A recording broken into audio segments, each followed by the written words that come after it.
Alright, I am removing the Enki vector screen.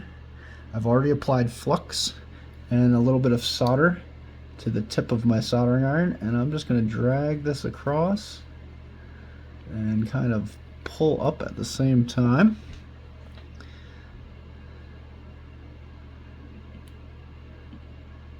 As you can see, it starts to slowly peel up. And grab a little bit more solder.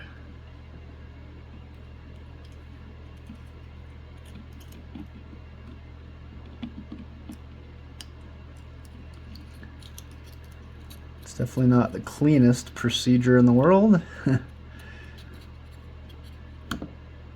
And as you can see, kind of left a bit on there.